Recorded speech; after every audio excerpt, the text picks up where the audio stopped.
conteúdo. Boa noite de novo, estamos gravando. Peço licença para compartilhar minha tela e retomarmos o nosso conteúdo.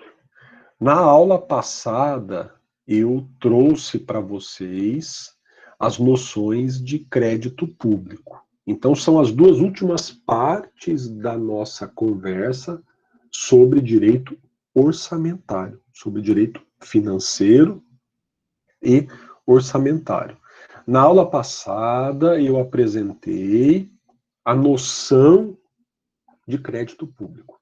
E quando eu falo em crédito público, eu posso imaginar que o Estado conceda um empréstimo para alguém, que o Estado conceda dinheiro para alguém, ou que o Estado tome dinheiro emprestado, de alguma forma, de alguém. Nós estamos trabalhando com o crédito público enquanto fonte de receita para o Estado. O Estado está adquirindo dinheiro para poder gastar no seu orçamento, para poder executar alguns gastos. Então, a gente está pensando no crédito público como o Estado adquirindo o dinheiro e se tornando devedor. Ainda, eu disse para vocês que o Estado pode obter um crédito de duas formas.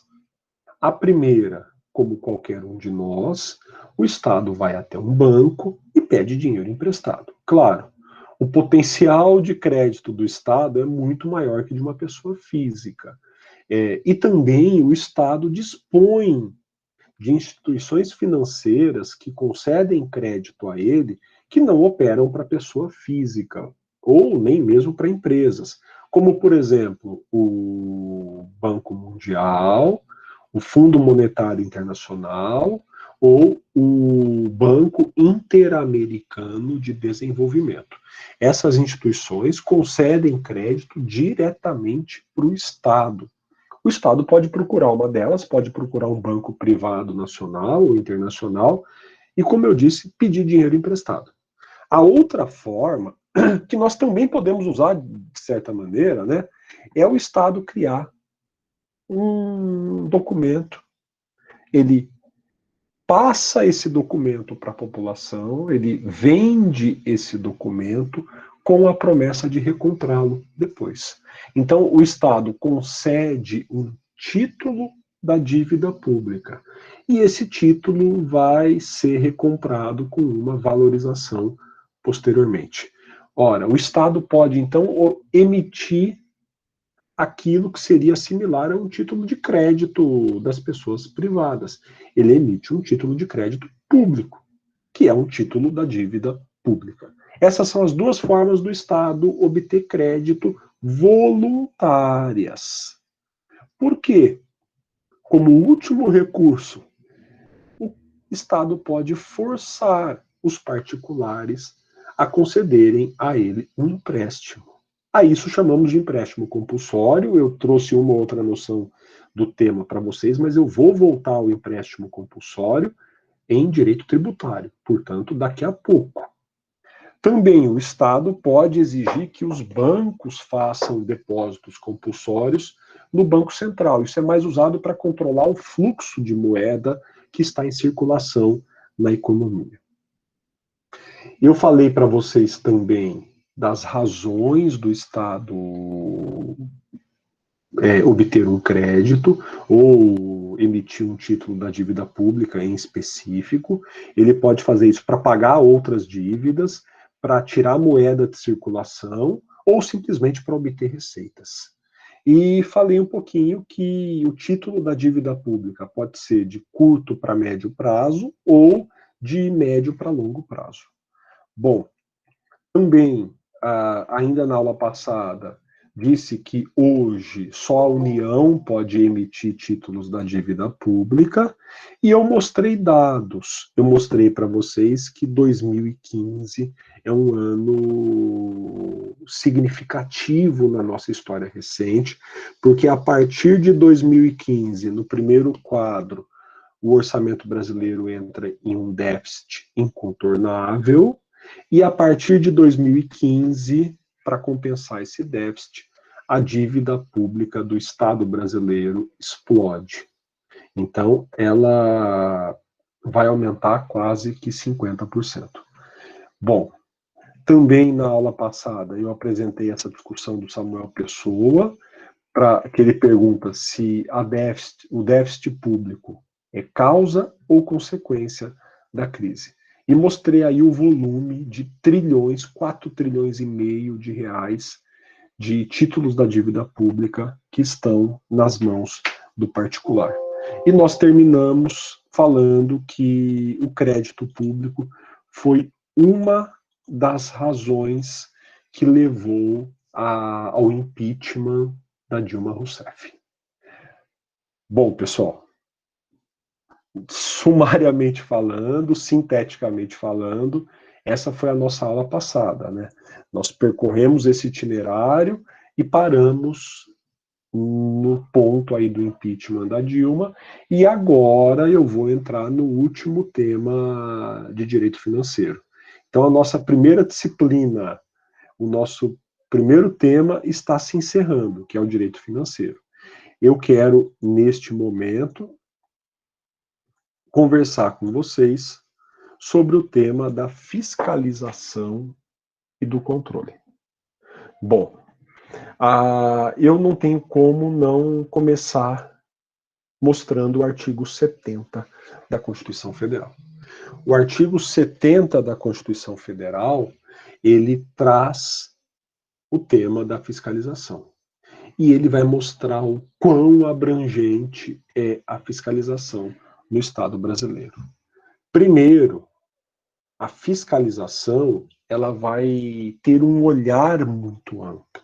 Você vai fiscalizar a partir de conceitos muito amplos. A fiscalização é contábil, ela é financeira, ela é orçamentária, ela é operacional e patrimonial. Então, eu não vou me limitar a uma fiscalização só para verificar se o orçamento está sendo cumprido ou não. Eu vou falar um pouquinho com vocês desses significados de contábil, financeiro, orçamentário, operacional e patrimonial. Depois, já nessa parte pintada, eu vejo que a fiscalização é da União e de todas as entidades da administração direta e indireta. Ora, embora aí se fale da União, esse caput se estende também a estados e municípios. Então, primeiro, eu vou usar de critérios contábeis, financeiros, orçamentários, operacionais e patrimoniais para fiscalizar. E eu vou fiscalizar olhando também sob a perspectiva da legalidade, da legitimidade, da economicidade, da aplicação de subvenções e da renúncia de receitas.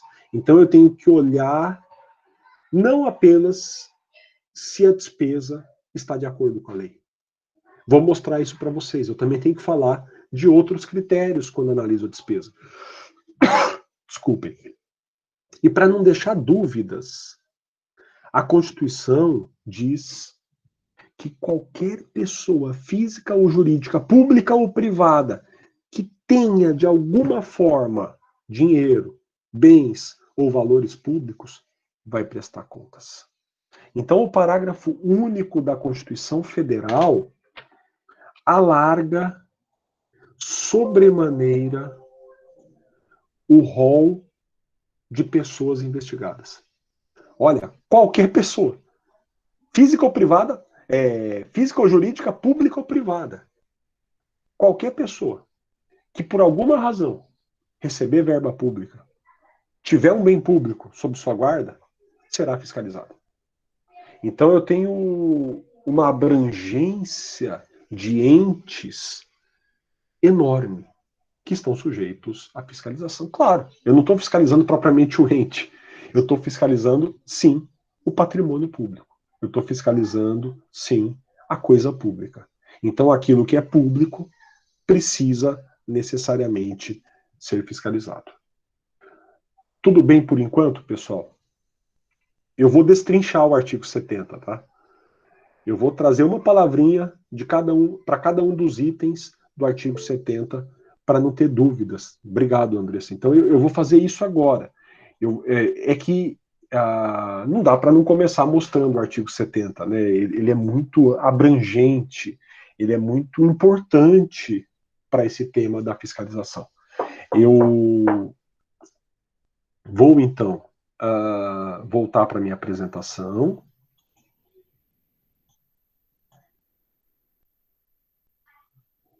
A partir aqui do artigo 70, eu quero ver as suas partes, eu quero ver as suas palavras.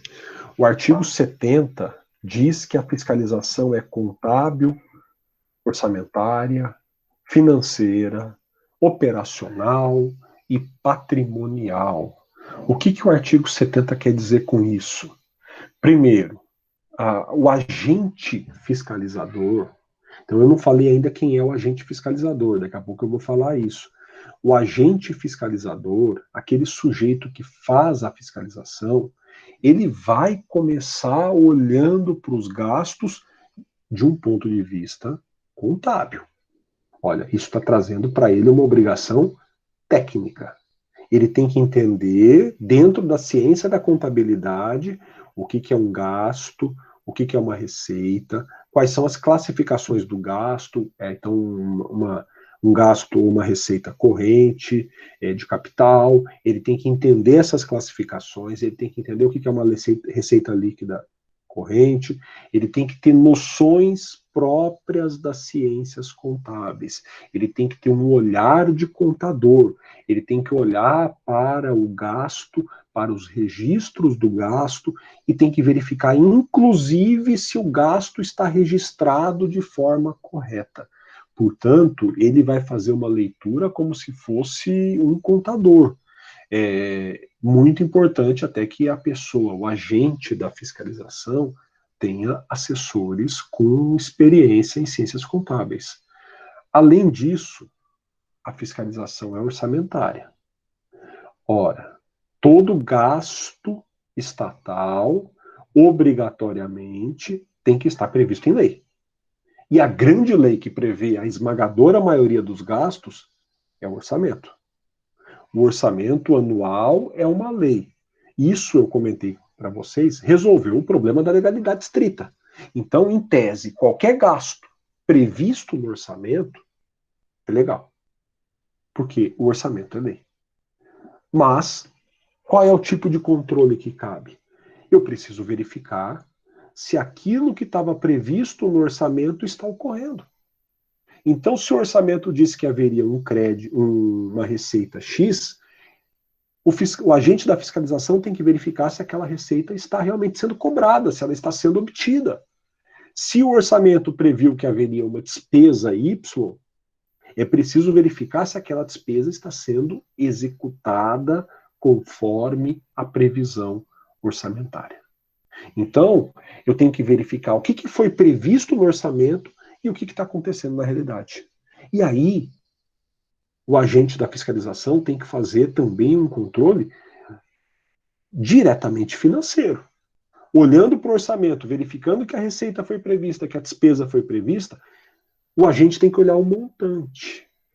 Aquele valor previsto como arrecadação está sendo arrecadado? Aquele valor previsto para ser gasto naquele gasto X já foi gasto? Quanto já foi gasto? Será que é o momento de contingenciar? Será que não é preciso contingenciar? Qual é a fase em que estamos? Ainda, a Constituição autoriza, então a Constituição autoriza o agente da fiscalização a uma leitura contábil, orçamentária, financeira e também operacional. O agente da fiscalização teve a autorização constitucional para olhar para os gastos do ponto de vista da operação. Será que o gasto é eficiente? Ainda que haja um gasto previsto, a forma como ele está sendo executado é eficiente? Será que eu não estou desperdiçando dinheiro público? O agente teve autorização constitucional para fazer esse olhar. E, por fim, também o olhar patrimonial. O agente da fiscalização vai olhar para o gasto em relação ao patrimônio público. Esse gasto está deteriorando o patrimônio público, está prejudicando o patrimônio público, está pondo em risco o patrimônio público.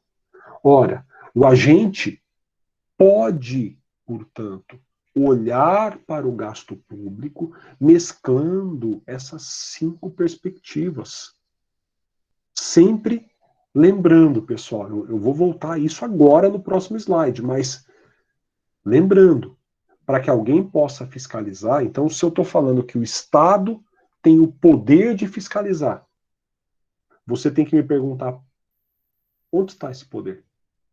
Porque quando eu falo de Estado, eu falo de legalidade estrita. Então eu tenho que mostrar para você onde que está. Se eu digo para você, o agente da fiscalização pode fiscalizar um gasto do ponto de vista operacional, você tem que me perguntar, com qual fundamento? Com base em quê? E aí eu tenho que mostrar para você, com base no artigo 70 da Constituição. Então, sempre que o agente da fiscalização for fiscalizar, como agente estatal, ele está preso à legalidade estrita. Então eu preciso encontrar para a fiscalização um fundamento. E o nosso grande fundamento, como eu mostrei para vocês, é o artigo 70. Bom, dito isso, o artigo 70 também fala do alcance da fiscalização. O que vai ser fiscalizado? Parece-me nítido, parece-me flagrante que o primeiro ponto de fiscalização seja a legalidade. O artigo 70 previu isso. Então, a primeira coisa que o agente da fiscalização vai olhar é se o gasto é lícito. Ou seja, se ele está previsto em lei.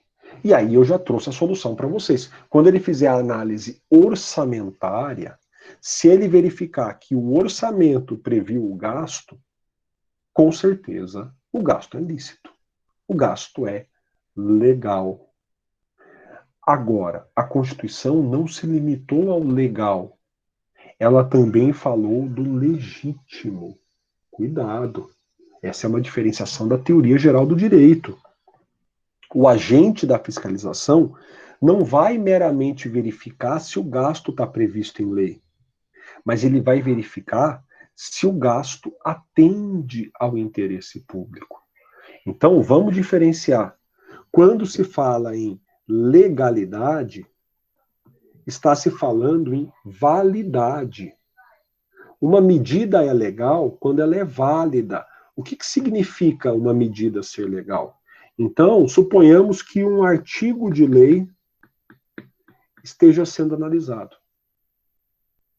Se ele é um artigo de lei, ele será legal se atender à Constituição. Ele será válido. Então, quando eu pergunto, a medida é legal?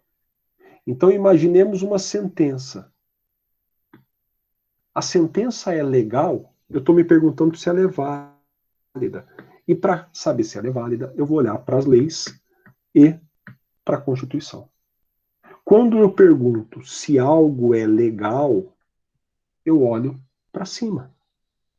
Então eu pergunto se a sentença é legal, eu vou olhar para cima, eu vou olhar para as leis.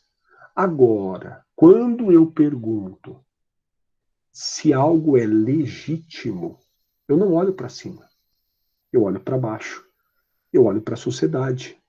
Quando eu pergunto se uma sentença é legítima, você pode me dizer, olha, ela seguiu estritamente as leis, mas ela não é legítima.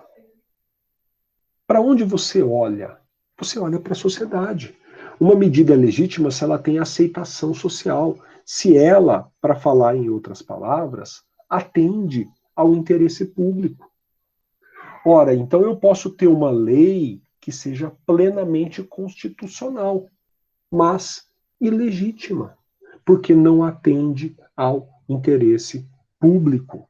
E aqui, pessoal, a reflexão que eu fiz agora há pouco sobre a legalidade estrita é importantíssima. A Constituição deu para o agente de fiscalização não apenas o poder de olhar para a legalidade do ato, não apenas o poder de verificar se o gasto está previsto no orçamento. A Constituição deu para o agente de fiscalização o poder de verificar a legitimidade. Ela usou essa palavra. E não foi à toa.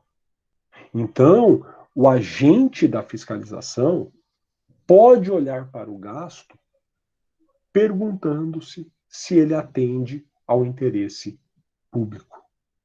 E esse é o olhar da legitimidade. E não para por aí. Também a Constituição disse que o agente da fiscalização pode olhar para o gasto do ponto de vista da economicidade. E aqui se casa com a operacionalidade.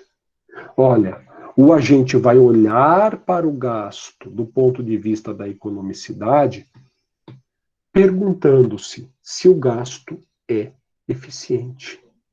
Com esses três elementos, eu tenho a abrangência, eu tenho um alcance enorme da fiscalização.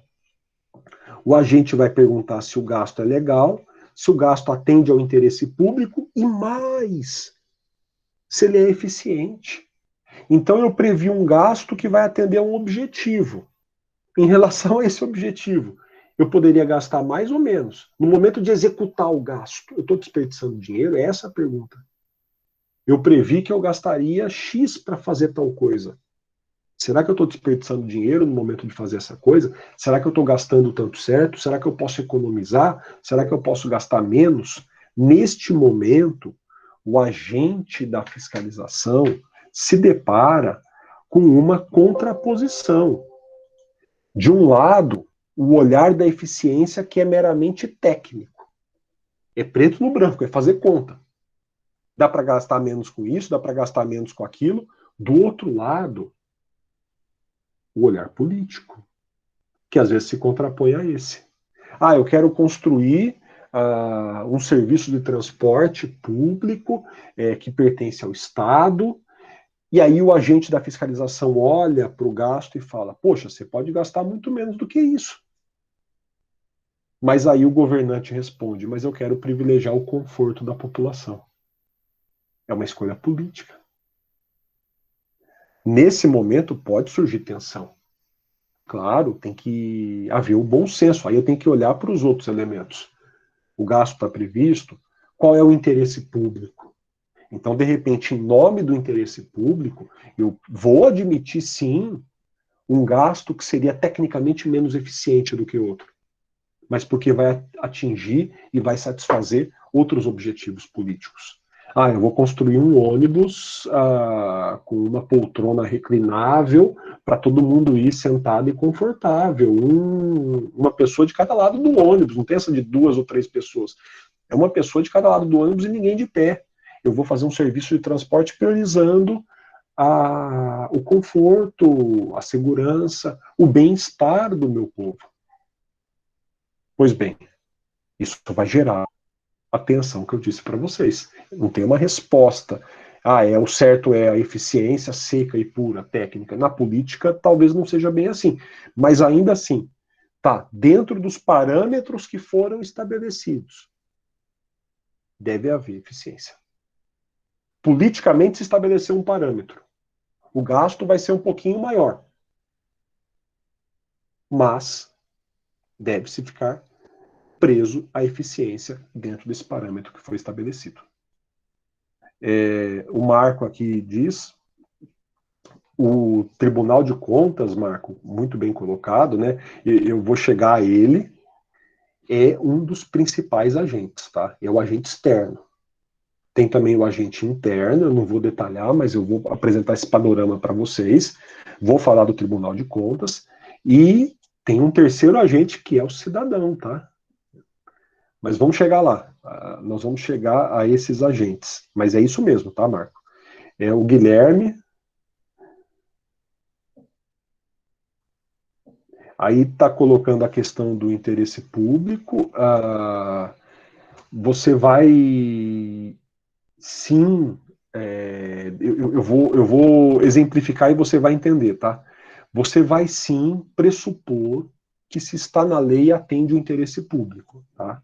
Então, isso é um ponto que nós pressupomos. É toda a lógica e a dinâmica da nossa tripartição de poderes, da nossa estruturação do Estado moderno, que de repente a lei é automaticamente legal e legítima. Isso vem da Revolução Francesa. É muito legal você ver esse momento, porque os franceses fazem essa virada e eles se tornam positivistas. Por que eles se tornam positivistas? Porque a lei passou a ser feita pelo povo, na lógica francesa. Se o povo faz a lei, automaticamente é a sociedade que está fazendo a lei. Ela é legal, porque respeita a Constituição, e é legítima, porque foi feita pelo povo. Essa ficção continua até hoje. Ah, é o povo que está fazendo a lei, ela é legal e legítima. Eu resolvi os dois problemas de uma tacada só, com a democracia. Por isso a defesa tão intensa da democracia, e ela tem que funcionar por meio de leis. Ora, mas vamos lá. Vamos entender o que pode acontecer, tá, Guilherme? E espero que com o meu exemplo você perceba isso. Suponhamos que lá no orçamento esteja previsto um gasto altíssimo com a reforma de aeroportos da União. Muitos aeroportos, quase todos, tem alguns que foram privatizados, mas quase todos ainda estão nas mãos da União. E eu previa, no ano passado, gastar bilhões reformando aeroportos. Será que nesse momento de pandemia, de quarentena, esse tipo de gasto ainda atende o interesse público? Talvez não, né? Talvez esse seja o gasto que devesse estar sendo contingenciado. Quem vai fazer isso é o executivo. Mas o executivo não fez. E aí talvez caiba um controle. Você vai explicitar isso, você vai dizer isso. É que o primeiro controle já é interno, o contingenciamento já é o resultado de uma primeira forma de controle. Mas talvez caiba o controle, sobretudo, sobre esse gasto. Eu não vou mais gastar bilhões sobre aeroportos que nem sequer foram usados esse ano. E a gente não sabe se serão usados ou não, né? Conversei hoje com uma colega que trabalha numa universidade espanhola e a coisa está feíssima na Espanha. Eles abusaram nas férias, né? Os europeus não quiseram nem saber, pareciam os brasileiros indo para a praia no fim de semana, né? A coisa foi feia lá e agora explodiu de novo o número de casos de Covid, está pior do que no começo do ano. Será que vai acontecer o mesmo conosco? Então, quer dizer, eu estou só ilustrando o meu exemplo que eu acho que você já entendeu. E acho que vocês, então, entenderam.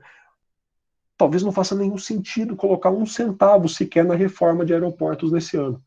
Talvez faça sentido colocar tudo que entrou com aeroportos, perdão, toda a receita que seria usada com aeroportos, em outra coisa. E aí é o autocontrole, muitas vezes, é o controle interno, com base em que, mas esse gasto é legal, só que ele deixou de ser legítimo, né? Ele deixou de ser um gasto que atende ao interesse público, tá? Tudo bem, então, pessoal? E aí o terceiro, então são três pares aí. Legal, e de repente, até, Guilherme, por alguma razão, ele se tornou muito ineficiente. Vamos supor que você previu 1 bilhão para fazer um procedimento, para construir alguma coisa, e aí as técnicas de construção, as técnicas mudaram em 3, 4 meses. O nosso mundo é muito dinâmico. Surge uma tecnologia nova e, de repente, aquilo que era legal e legítimo e eficiente continua legal, continua legítimo, mas é ineficiente. Então você tem que ter um controle para evitar a ineficiência. Então eu dei o exemplo aqui, atendendo a sua pergunta, Guilherme, focando no legítimo, mas com alguma adaptação eu poderia dar exemplos similares focando na eficiência. São 3 elementos que são complementares, às vezes tensos entre si, mas nós esperamos que complementares: legalidade, eficiência e legitimidade. Legalidade, legitimidade e eficiência. O que é essencial, tá, do ponto de vista da estrutura do Estado? Nunca um agente público poderia fazer esse controle se ele não tivesse previsto no artigo 70. Ele é amplo demais. Imagine um agente fazendo um controle de legitimidade do ato sem previsão. Imagine um agente fazendo controle de eficiência do ato sem previsão. Mas nós não temos esse problema. O artigo 70 prevê essas 3 possibilidades de controle. E ele se refere ainda a mais 2 detalhes, que são muito importantes. Vamos voltar lá para o slide. Então, o artigo 70 também se refere ao controle das subvenções. Aquele dinheiro que foi repassado pelo Estado a entidades sem fins lucrativas. O agente do controle tem que olhar para esses valores e tem que verificar se eles estão cumprindo suas finalidades. E também quando o Estado renuncia a receitas, esse ato tem que ser fiscalizado. Por que o Estado está renunciando a receitas? Claro, eu tenho que verificar a legalidade, a legitimidade, eventualmente até a eficiência, mas o que é uma renúncia de receita? Uma desoneração fiscal, por exemplo, uma isenção, uma dedução, uma redução de alíquota, um crédito presumido. Olha, será que essa renúncia de receitas está sendo feita para desenvolver um setor da economia? Para proteger uma parcela da população? Eu preciso entender isso. Eu preciso fiscalizar. Eu preciso ver a legitimidade e a legalidade da renúncia da receita. Será que ela vai trazer um prejuízo para a coletividade? Será que ela vai trazer um prejuízo para o todo? Então, sempre que houver uma renúncia de receitas ou um repasse para uma entidade sem fins lucrativos, uma subvenção, eu preciso fiscalizar. Eu não, né? O agente da fiscalização precisa fiscalizar esse ato, tá? Então, eu repito o que eu falei agora há pouco. Olha a abrangência do artigo 70. Ele é um primor de abrangência. Ele é um primor para a fiscalização, porque ele legaliza uma série de condutas do agente da fiscalização. Claro, aí depois a gente tem que se preocupar com não haver abusos, né? Mas normalmente a gente prefere ter uma fiscalização mais rígida e mais rigorosa do que a que temos. E não para por aí, tá, pessoal? A Lei 4.320 de 77, de 64, desculpa, no artigo 77, em convergência com a Constituição, ainda que esteja falando só em legalidade e a Constituição tenha aberto um pouquinho mais a esfera da fiscalização, mas em convergência com a Constituição, estabelece que o controle será sempre o controle prévio, concomitante e subsequente. A Lei 4.320 é a lei dos orçamentos, tá? Ela traz os critérios para os orçamentos. Olha, então, quando que haverá o controle do gasto? Conforme a lei, nos 3 momentos: antes do gasto, durante o gasto e depois do gasto. Até a Constituição de 67, a prioridade no Brasil era o controle prévio. Todo gasto acima de um determinado valor tinha que ser previamente aprovado pelos mecanismos de controle. Ele só poderia ser efetivamente executado depois de aprovado. Logo se percebeu, né, e a Constituição de 67 mudou isso, que se tornava inviável para um Estado do tamanho do brasileiro fazer esse controle prévio, gasto a gasto. Às vezes você impedia que o Estado praticasse uma ação porque você não conseguia fazer esse controle. Então, gradativamente, o foco passou ao controle concomitante e subsequente. Não é que não façamos o controle prévio, mas ele acaba sendo feito muito mais no momento de aprovação das leis orçamentárias do que gasto a gasto.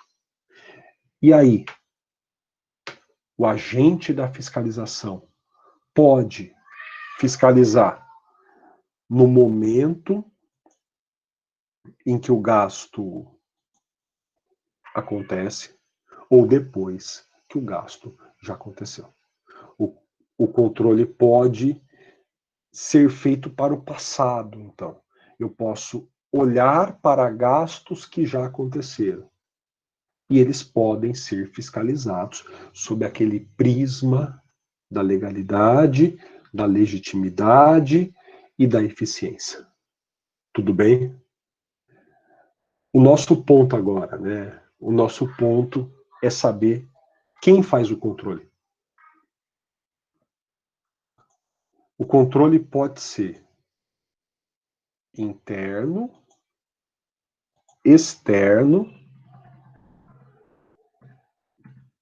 e qualquer cidadão. Ele pode ser popular ou de algumas entidades. Então, o controle interno é aquele feito pelo próprio poder, pelo próprio órgão. E o seu fundamento é a própria hierarquia.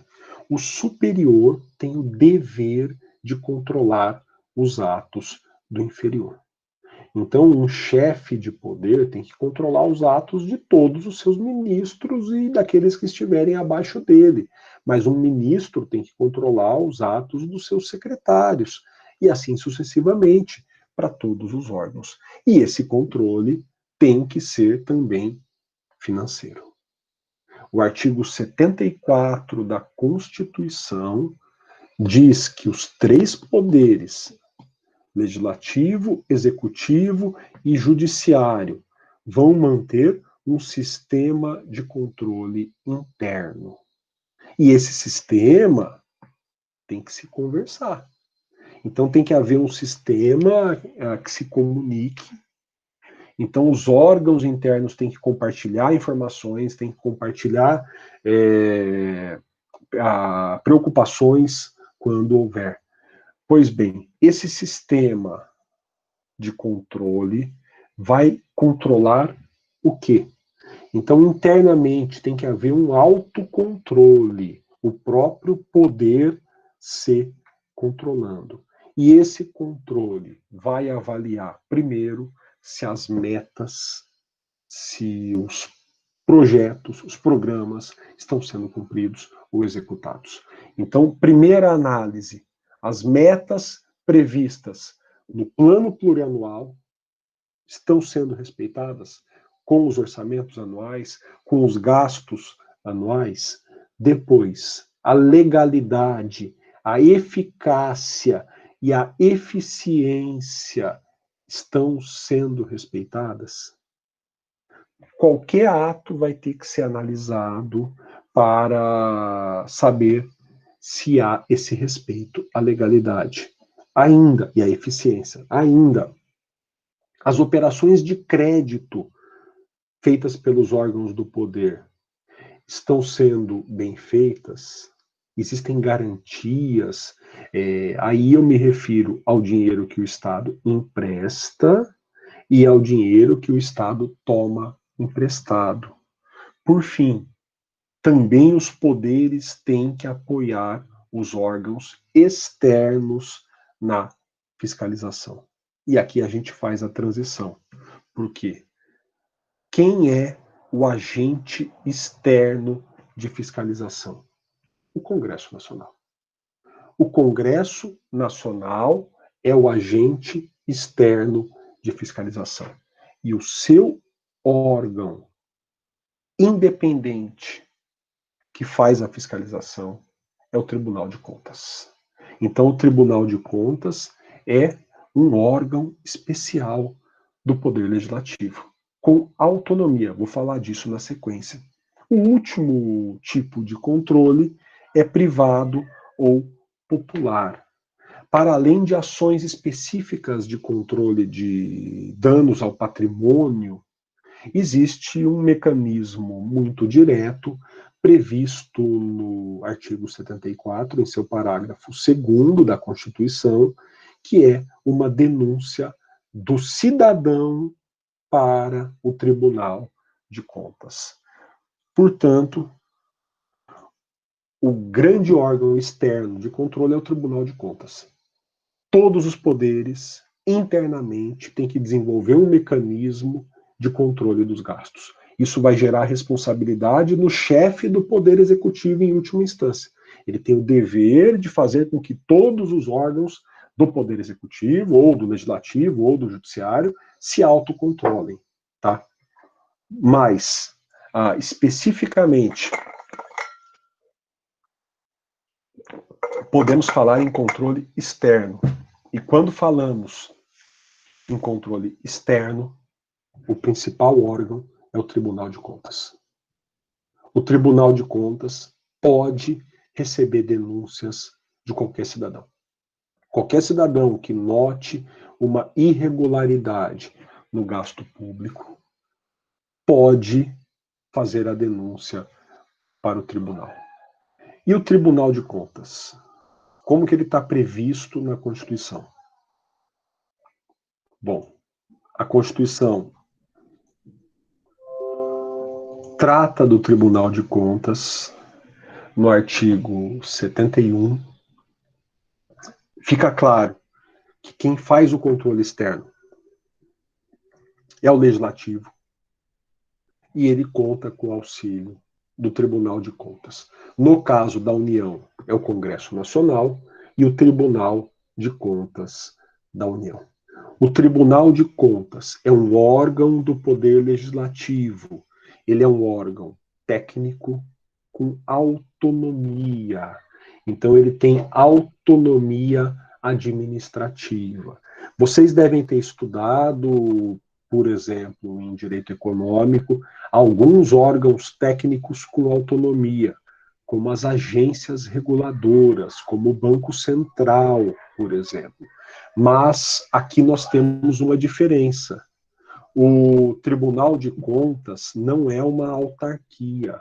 Ele não tem personalidade jurídica. Ele é um órgão técnico com autonomia e com capacidade postulatória. Por isso, ele faz parte da administração direta. Olha, ele tem capacidade postulatória. Ele pode ingressar com ações judiciais. Tudo o que se fala do Tribunal de Contas da União também se aplica ao Tribunal de Contas do Estado e do município. O Tribunal de Contas é um órgão técnico com autonomia, ele não está subordinado a nenhum dos poderes, nem ao próprio poder legislativo, e as decisões do Tribunal de Contas têm natureza administrativa. E as suas decisões administrativas, não são judiciais, portanto, são títulos executivos extrajudiciais. A decisão do Tribunal de Contas é um título executivo. Por ser um procedimento administrativo de investigação, esse procedimento tem que respeitar os princípios da ampla defesa e do contraditório. Há uma natureza processual nesses procedimentos. O que o Tribunal de Contas pode fazer? Aqui a Constituição fala do Tribunal de Contas da União, mas como vimos, tudo se aplica aos outros tribunais de contas. Primeiro, o Tribunal de Contas aprecia as contas do presidente da República. O Tribunal de Contas aprecia as contas do presidente da República, elabora um parecer, só um parecer, e encaminha para o Legislativo julgar. É o Poder Legislativo que julga as contas do presidente da República. Depois, o Tribunal de Contas julga, aí sim, as contas de todos os outros administradores. Com relação ao presidente da República, é o Congresso que julga. Com relação a qualquer outro administrador, o próprio Tribunal de Contas julga.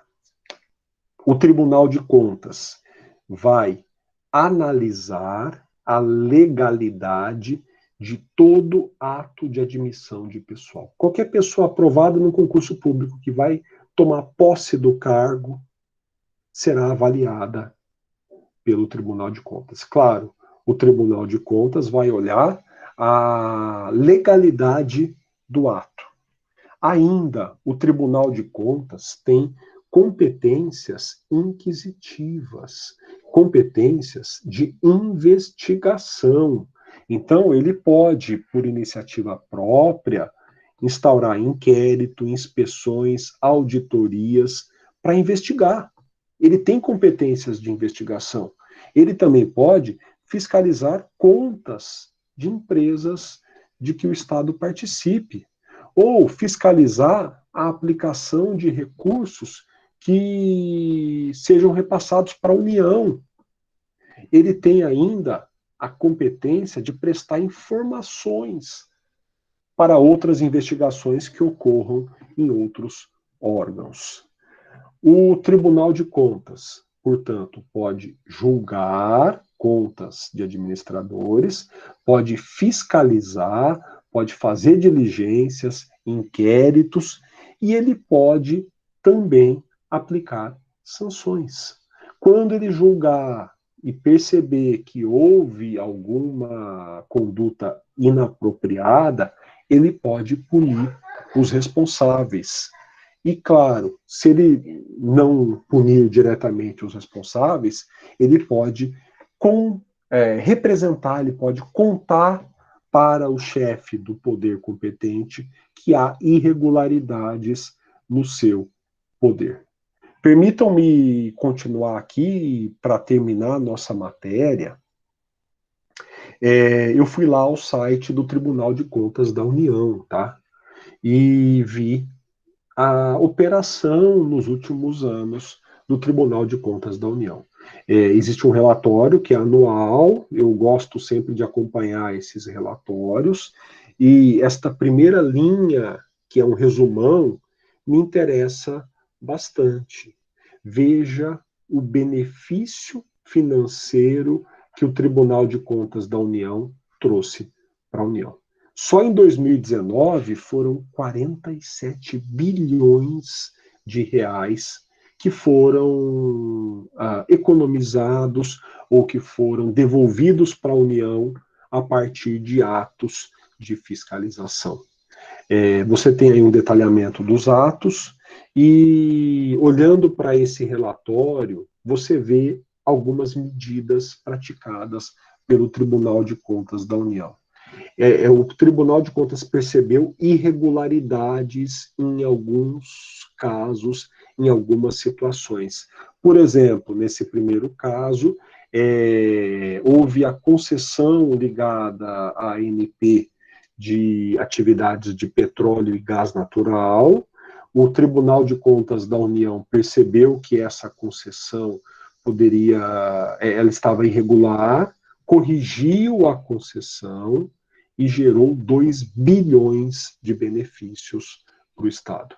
No outro caso, também ligado à ANP, contratos de partilha de produção de áreas, e aí percebeu-se a irregularidade e o valor economizado foi de 1,5 bilhão.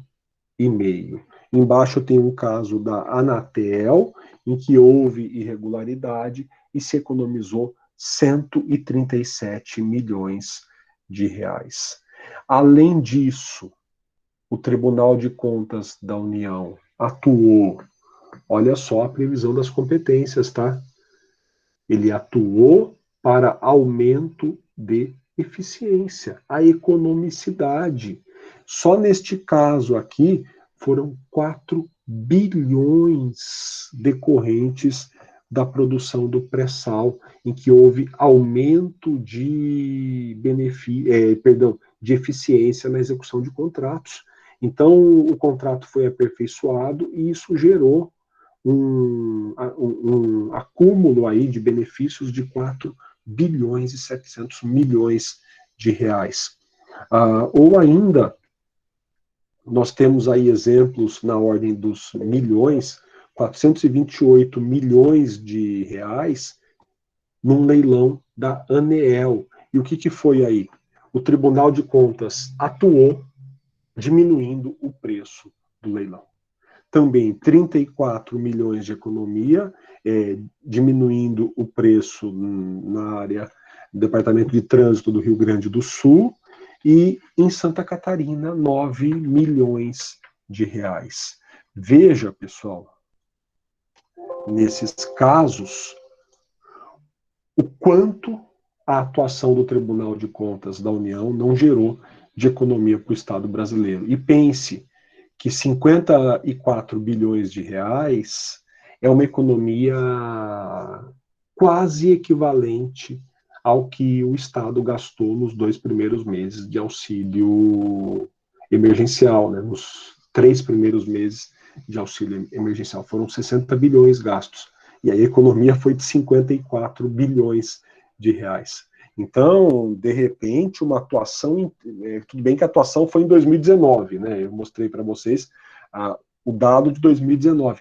Mas uma atuação inteligente do Tribunal de Contas da União pode gerar muita economia.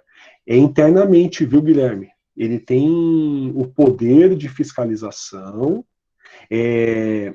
Você, eu imagino, como o resto da turma, já estudou as agências reguladoras.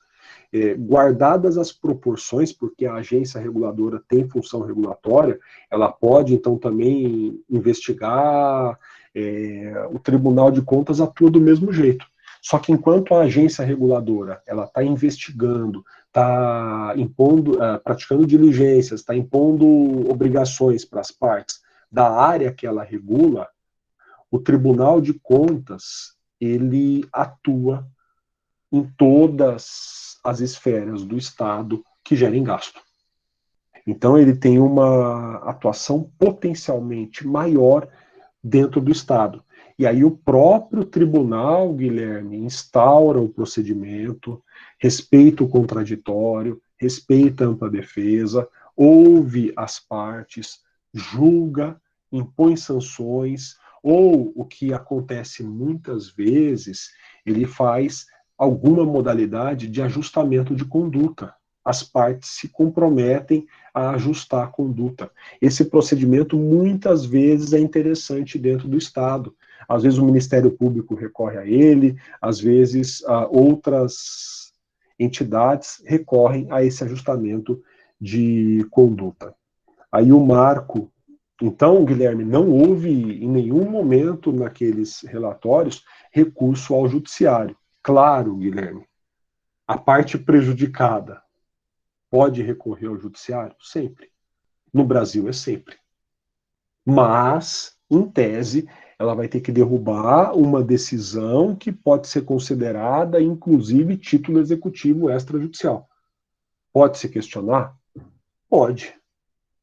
Há uma probabilidade pequena de êxito. Se o tribunal observou o contraditório, a ampla defesa, todos os requisitos de um procedimento ou processo administrativo. O Marco está aqui dizendo, né? Podemos fazer a denúncia, Marco. Cabe, você viu exemplos, tá?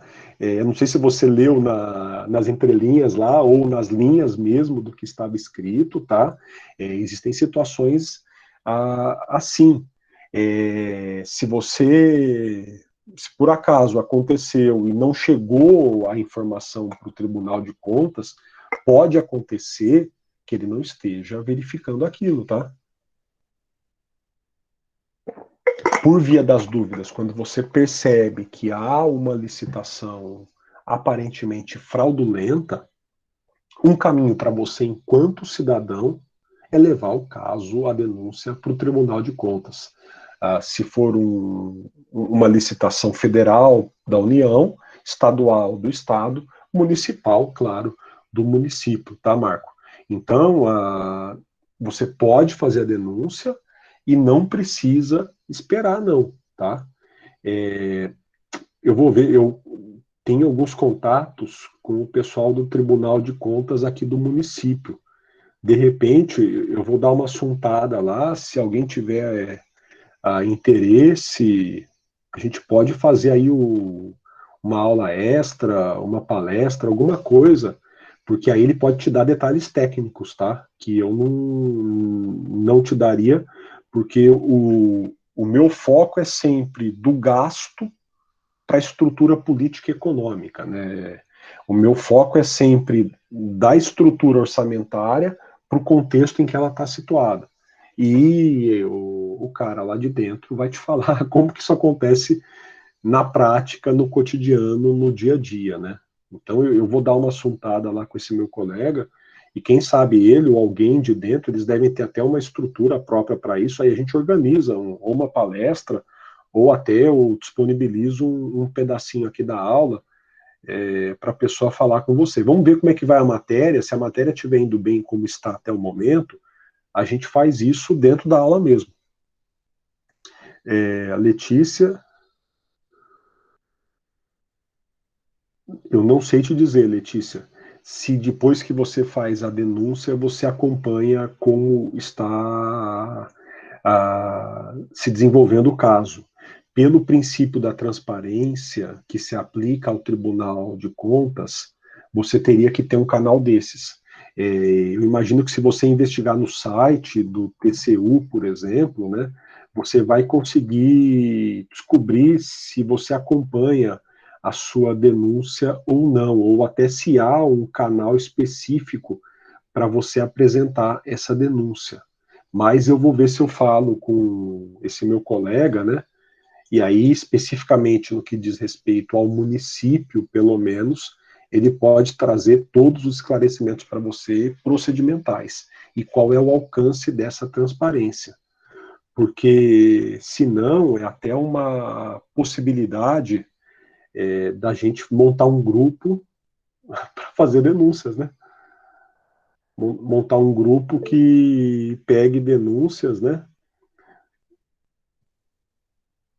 Aí o Marco está acrescentando.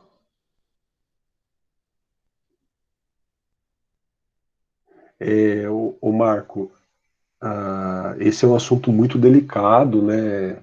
No nosso país. É comum você ver em muitos órgãos públicos pessoas que cuidam da área de licitação, que são funcionários públicos, terem uma condição, eu não estou falando de ninguém em concreto, tem muita gente muito honesta, né, Marco? Mas você vê, às vezes, em órgãos públicos, pessoas que cuidam da área de licitação terem uma condição de vida incompatível com os vencimentos, né? É gente que está lá num nível de vida que não condiz com os demais. Às vezes ela tem um nível superior ao dos seus chefes, que às vezes são pessoas mais honestas. E isso é complicado. E olha que, às vezes, não tem nenhuma lojinha da Copenhagen aí para justificar o dinheiro desse pessoal, né? De qualquer modo. Então, fica uma situação muito ruim, muito complicada, né? De qualquer modo, né? Voltando aqui para a nossa aula, nós terminamos a primeira parte do que eu queria fazer hoje, tá? Fiquem à vontade, óbvio, para trazer dúvidas, para trazer questionamentos, mas a primeira parte do que eu queria trazer para vocês era apresentar esse panorama do controle, tá? Então, eu estou olhando sempre para a Constituição, por isso eu trouxe algumas questões do Tribunal de Contas da União. Olhando aí para o controle, vocês viram que há fundamentos constitucionais para o controle interno, externo e do cidadão. Existem ações também, né, a ação civil pública, ação popular, que podem controlar o gasto de dinheiro, a deterioração do patrimônio público. Não sei se vocês estudaram esses tipos de ação em específico, mas elas podem, algumas por meio do Ministério Público, outras diretamente com o cidadão, elas podem trazer mecanismos de controle também para além do uso do que está previsto na Constituição, que eu não sei se funciona, né, colocando aí a questão da Letícia, né? Então eu não sei se efetivamente funciona e como é o acompanhamento desse tipo de denúncia. Mas, saindo disso, indo para a segunda coisa que eu queria fazer hoje, é conversar um pouquinho com vocês sobre a A1. Então, eu já falei alguma coisa da A1, eu vou repetir algumas coisas que eu falei. Primeiro, a entrega da A1 é pelo sistema, tá? Então, vocês vão entregar a A1 aqui, ninguém entregou ainda, vocês vão entregar a questão 1 da A1 por aqui e a questão 2 por aqui. Eu vou corrigir pelo sistema, tá? Aqui você tem o caso, aqui você tem a pergunta e aqui você tem os requisitos. Não precisa preencher aqui os componentes do grupo. Quando eu fiz isso, eu estava pensando em grupos de 2 pessoas, e aí mudou. Então, você pode montar um grupo de 3 ou 4 pessoas. O que eu vou pedir?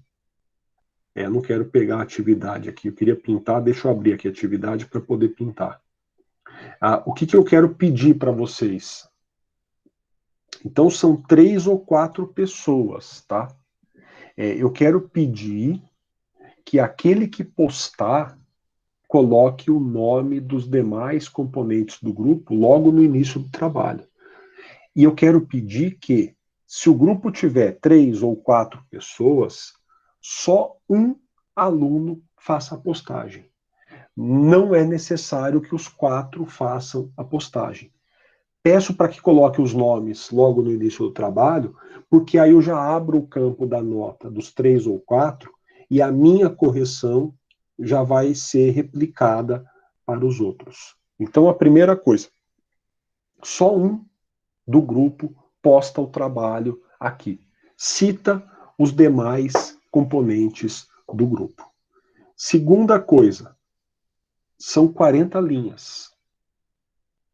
Eu já falei para vocês que vocês não precisam transcrever jurisprudência e doutrina.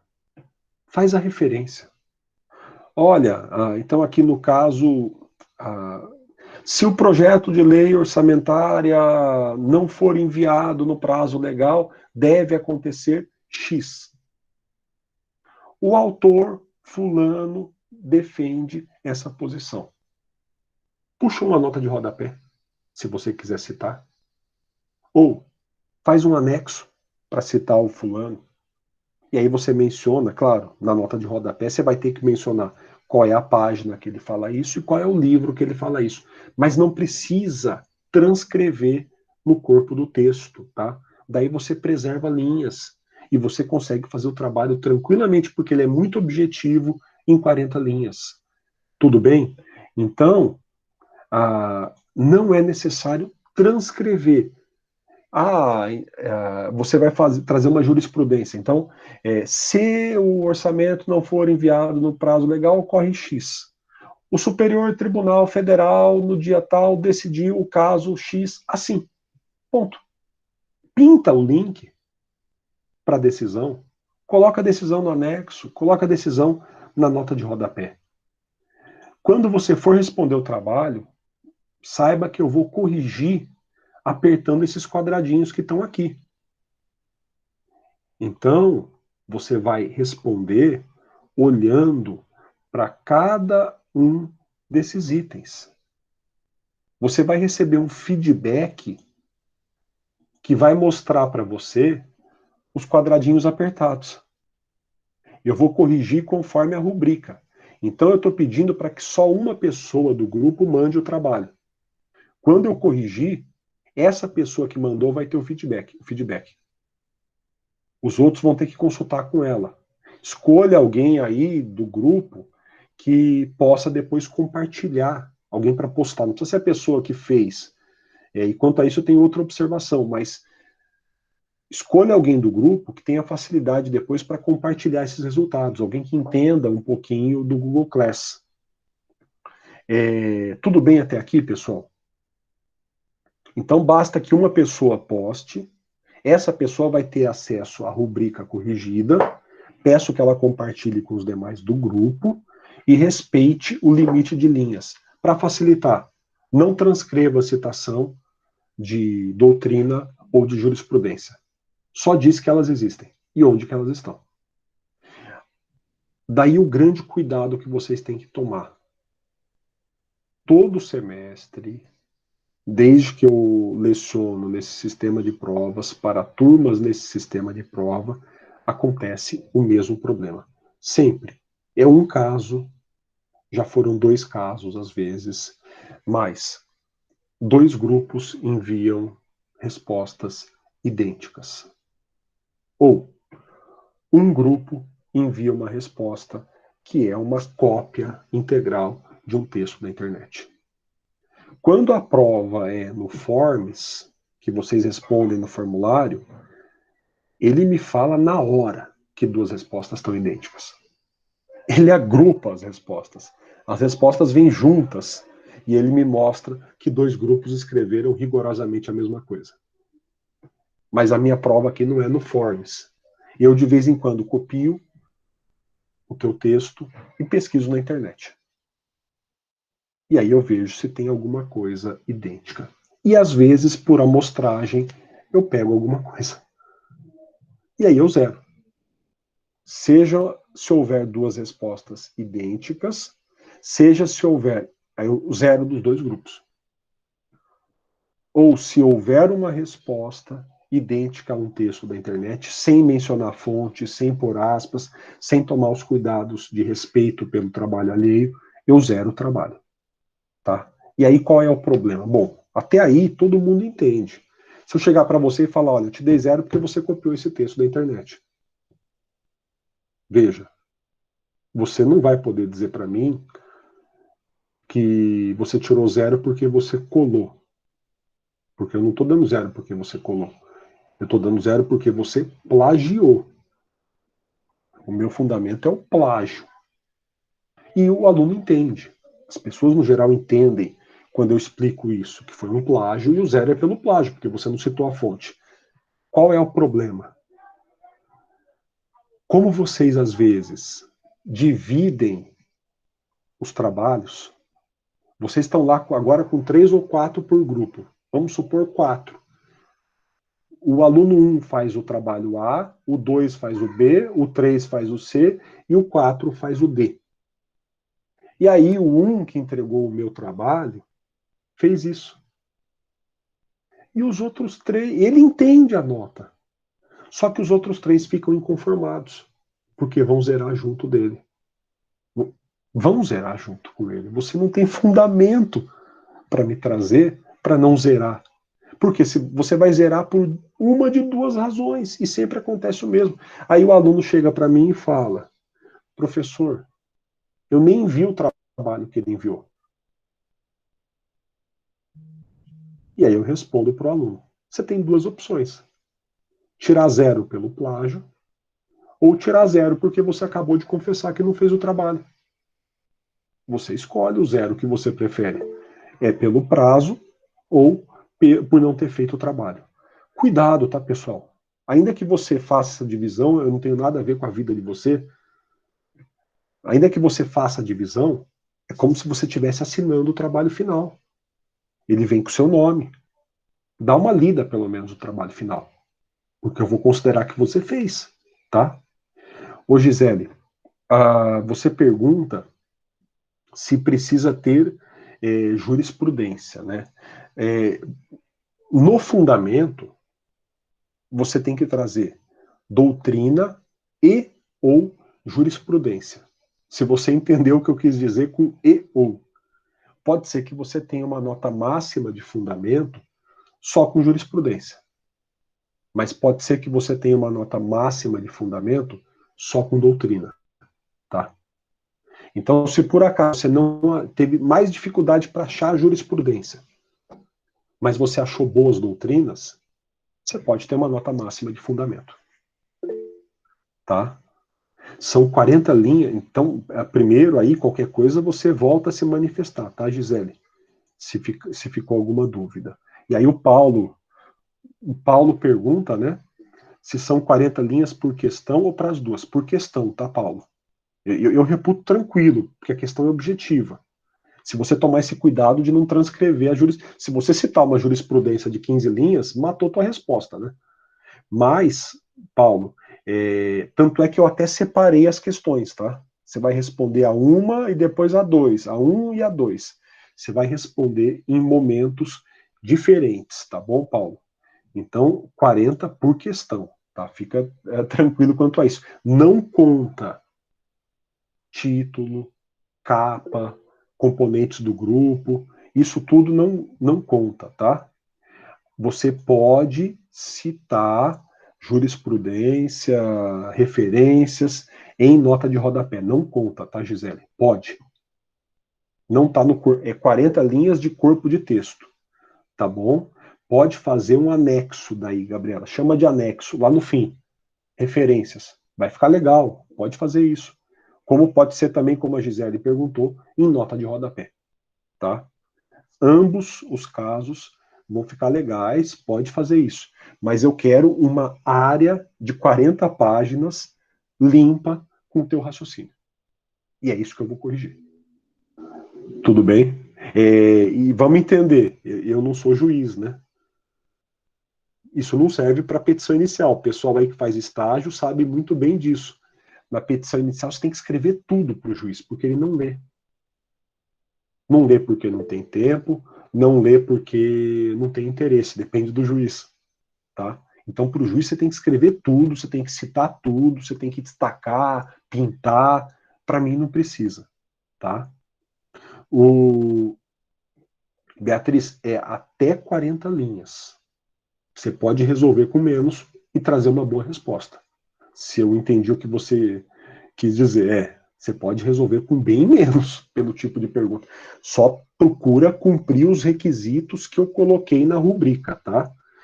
Gisele, pode colocar a citação nas 40 linhas, pode ser que dê sim, soma o que a Beatriz falou com o que você está colocando, claro que pode, não estou dizendo que não possa, eu estou só querendo dizer que se você teve dificuldade para construir o seu raciocínio por causa da citação, a citação não tem valor nenhum, é argumento de autoridade.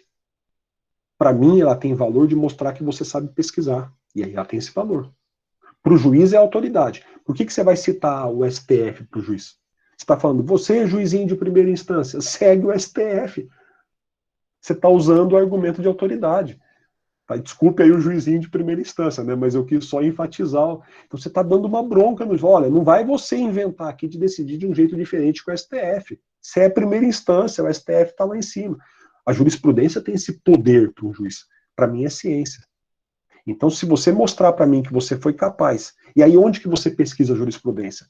A regra é sempre a mesma. Começa de cima. Vale mais uma decisão do STF que de um juiz de primeira instância. Vale mais a decisão do STF que de um juiz do tribunal, que é um desembargador. Vale mais a decisão do STF que do STJ, inclusive, em muitos casos.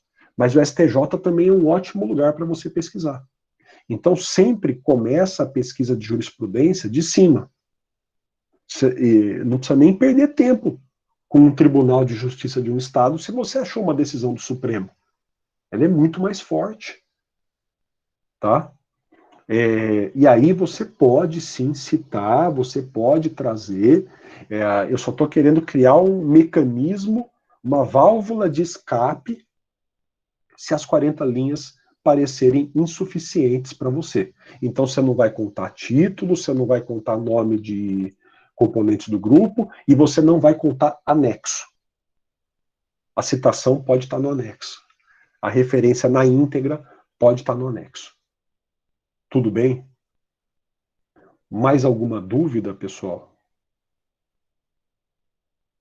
Vocês não têm aula com a Sandra, não, né? Só a outra turma. Ah, perfeito, Beatriz. Tá bom, porque eu vou substituir a Sandra nessa semana só na outra turma. Olha, gente, eu vou adiar o último passo da aula para o começo da aula que vem. O que eu vou fazer na aula que vem? Eu vou trazer aqui, só um minuto, pessoal. São 18 slides de questões da parte de orçamento. Então, a gente vai percorrer toda a matéria de orçamento, receita, despesa, crédito e controle, fiscalização. Mais ou menos 2, 3 perguntas para cada uma dessas partes. Então, eu acho que, involuntariamente, como eu não coloquei essas perguntas como eu gosto de fazer, e na sala de aula é legal, porque a gente dá uma quebra quando a gente está em sala de aula. Eu estou falando, aí eu paro e trago. A gente fez algumas atividades aqui, né? Então tem uma quebra legal, mas eu preferi falar, trazer os conceitos, para eu ter a certeza que eu chegaria hoje aqui no ponto a que eu cheguei. Como deu certo, eu vou começar a próxima aula trazendo as perguntas para vocês. E vai funcionar como uma revisão, né? Involuntariamente, não era esse o plano, não era o projeto, mas eu acho que pode ficar legal. Então, eu vou trazer várias perguntas para vocês, são 18 ao todo, daquelas projeções de slide, para nós trabalharmos na próxima aula. E aí, vale a dica já para uma preparação, não são os testes idênticos aos da D1, mas são os assuntos que vão cair na D1. E aí, o que é o procedimento? Vai ser legal você fazer esses testes já tentando consultar o seu material como você vai fazer na D1. Já conversando com o material. Vai ser, eu não vou dizer que é um simulado, Paulo, porque eu não estou colocando questão com alternativas na maioria das vezes, porque o programa que eu uso não comporta isso de um modo legal com enunciado grande. Ele serve para enunciado pequeno. Então não dá para eu simular exatamente o que eu estou montando de questões para vocês. Mas de resto dá. É o mesmo tema, é o mesmo estilo, você vai estar fazendo no computador, no celular, no notebook, sei lá eu, no tablet. Então, de resto, vai ser uma simulação e uma revisão legal, tá? Espero. Tudo bem, pessoal? Alguma dúvida? Se não há dúvida, eu vou pedir para que nós fiquemos todos aqui online por 10 minutos, até acabar o tempo regulamentar da aula. Eu vou gravar, a gente vai ficar aqui orando para que as queimadas acabem. Poxa vida, viu, Gisele? Eu vou perseguir você. Você já trouxe aqui não deixou nem eu desligar a gravação, né? Já me deu um não aqui na cara. Pessoal, muito obrigado pela presença de todos.